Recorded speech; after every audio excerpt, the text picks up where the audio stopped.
what are the clear signs that things are abusive? When there is a disregard for needs, when there are constant insults, which would indicate disrespect, devaluing.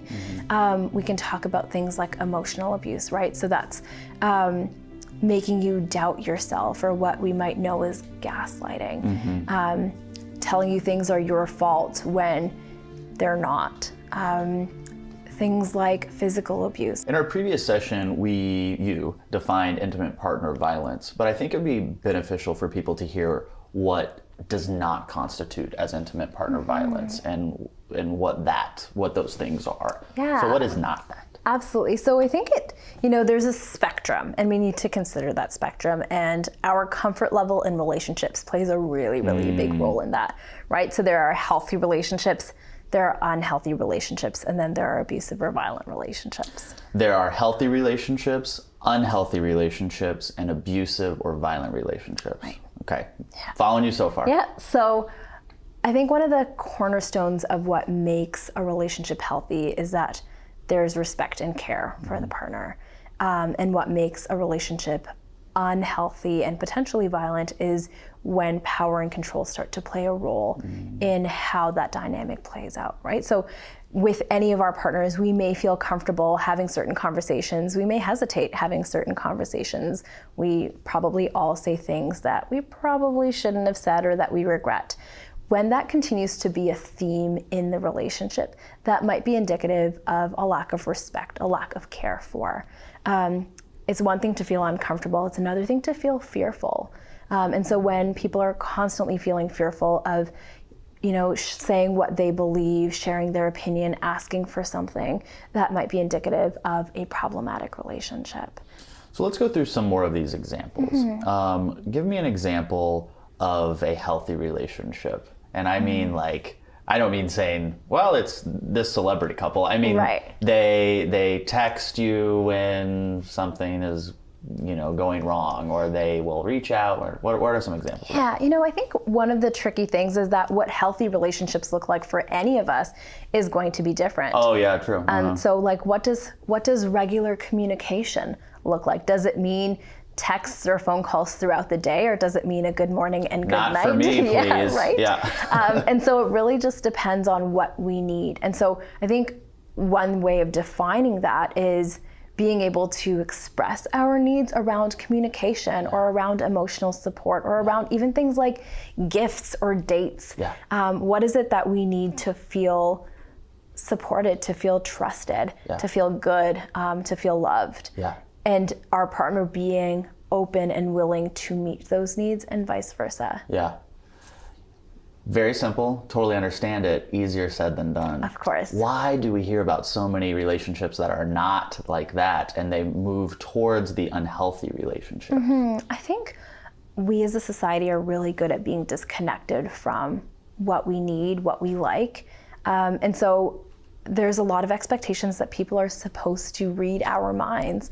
When I was in high school, I expected my boyfriend to just show up with flowers. He should have known. But when we trust ourselves and we trust our partner, we can just say what we want, and we can expect them to want to meet that need. And when they don't come through for us, it's not because there's any doubt in our mind that they didn't want to. Yeah. But when we don't even know what we want and we expect someone else to meet that, it's an unfair expectation, and we're going to end up disappointed. That is so big. That's so big. And it also reminds me of a interview with Oprah, and we were just talking about Oprah off camera, but she was saying how in the movie with Tom Cruise and Renee Zellweger, where she says, "You complete me," that she goes, that was the worst thing you could tell America, that somebody else could complete you. Right.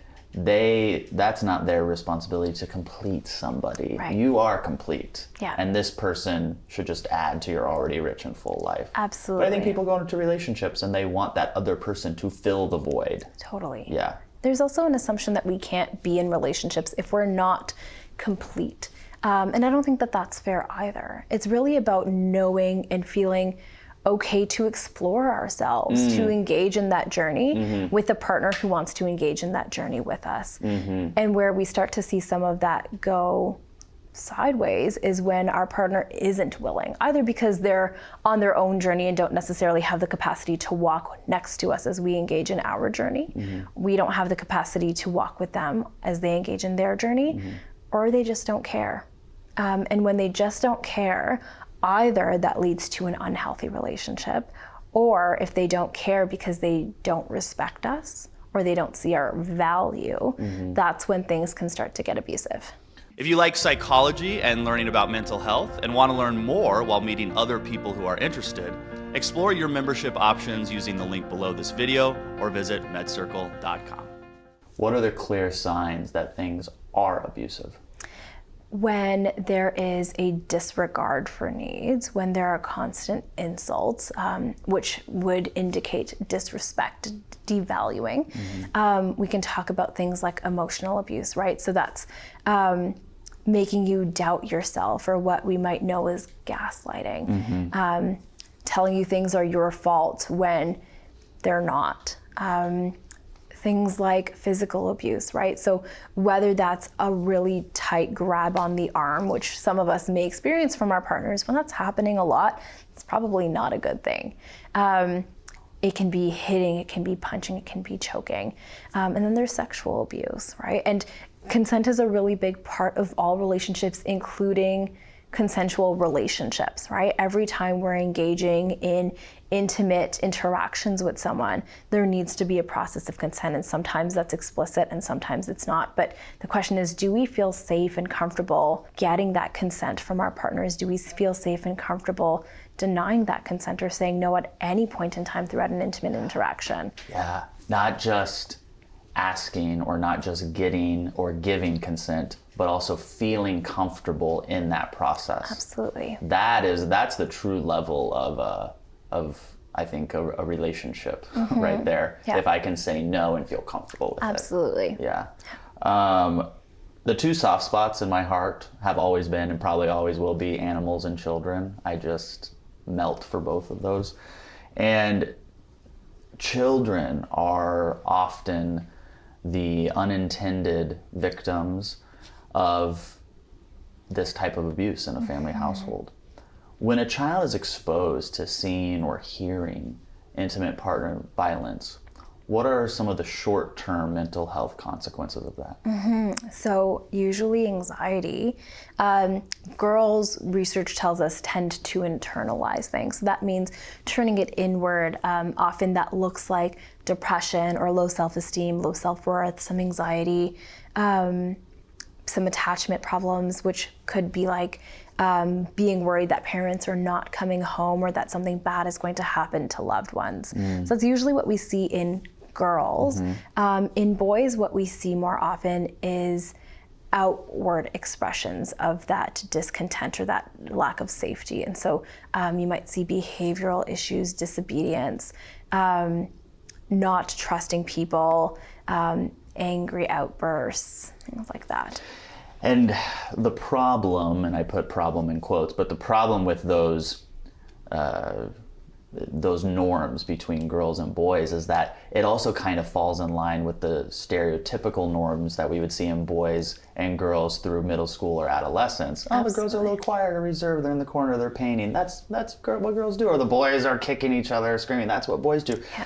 And while that may be true, it could also be a reaction or a consequence that there's something bigger going on at home. And Absolutely. It goes missed. Yep, and it's hard to tell whether those stereotypical reactions are biological or whether they're learned. And Yes. it might be a little Yes. bit of both of those, right? Right, Yeah. right. For these children who are exposed to intimate partner violence, I imagine a lot of them grow up and have mental health struggles that they don't even realize likely came from being exposed to this type of traumatic event, especially because if it didn't directly affect them. You know, my dad wasn't hitting me, my dad wasn't yelling at me, but still that exposure to it can lead to some consequences. Can you talk a little bit about that? You know, as children, we are observing so much about the world around us, and we're learning so much about who we are, what kind of people we're supposed to be. So when we grow up being exposed to violence without that violence being directed towards us, it's still violence, right? And so that violence becomes normalized, and the mental health consequence of it also become normalized. A lot of people don't necessarily realize that anything is wrong. They just think that this is how they're supposed to feel, and this is how they're supposed to perceive the world, that the world is full of people who are going to harm them. That's just what it is. That's not the case. And then when we think about that in terms of their future relationships, they know gender dynamics and they know relationship dynamics as they witness them, or as they witness them on TV. Neither of those are good examples, and if you don't have something that is a real, in front of you, healthy example of a relationship, you don't actually know what that's supposed to look like. And I imagine that even becomes harder to see if you're living in an isolated community. Is that, do you think, one of the reasons we see an increase in intimate partner violence there? Absolutely, but we can't remove that from the context of intergenerational trauma, right? So What do you mean by that? So usually when we talk about isolated or marginalized communities, it's not as though these communities just exist in isolation. There is a history of trauma that has occurred to them and within the community. Yes. And so it's not just seeing your parents fighting with each other and now you have this. It's generations and generations and generations, and then society and its structures also enacting this violence. Yep. So you're getting it from the outside, it's happening internally, and for them, it really is the norm because it's been happening, like you said, over generations. Absolutely. And then you also have society telling you that you're not good enough, right? When we see racialized or people of color on TV, who are those people? Usually the villains, usually the bad guy. And so what do you learn about yourself? That you're probably perceived by the world as the bad guy. Right, right. Now, on a long-term mental health impact of experiencing intimate partner violence, what happens? So it can be a range of things. One thing that we will typically see is the likes of post-traumatic stress disorder or complex post-traumatic stress disorder, which I think has been discussed here before. And so, a lot of that emotional dysregulation, a lot of wavering self-worth and self-esteem, days where you feel like you are the best person in the world, days where you feel like you are the worst person in the world, seeing others as both the best and the worst person in the world, depending on the day and what they've done or not done for you or with you, not trusting yourself to make good decisions. Those are all underlying factors of anxiety, of emotional dysregulation. You can see that in depression. And so you see a lot of that happen. The other thing that you might start to see happen is what might be unhelpful coping strategies, right? So if your emotions are too overwhelming, people do whatever they can to make that stop. I know when I'm having a bad night and I'm not interested in that, I like ice cream and Netflix. It's just what we do, and there's nothing wrong. That even when I'm having a great night. I mean, or that, right? But we all use coping strategies. Now, when those coping strategies get in the way of us living the life we want to, that's when they start to be a problem, right? And so, for example, alcohol, sometimes the most effective coping strategy because it does exactly what you needed it to do. And then it starts to take over, and then you stop being able to do what you need to do because of it. And so it's not about judging the coping strategy, but it's about figuring out which ones help us get through the situation versus which ones help us continue to avoid that situation. And so with children survivors, because they've been exposed to that from a very young age, those unhelpful coping strategies start from a very young age and become so insidious to the person that it becomes very, very hard to deal with as they get older. Yeah, I really get that. That's very good.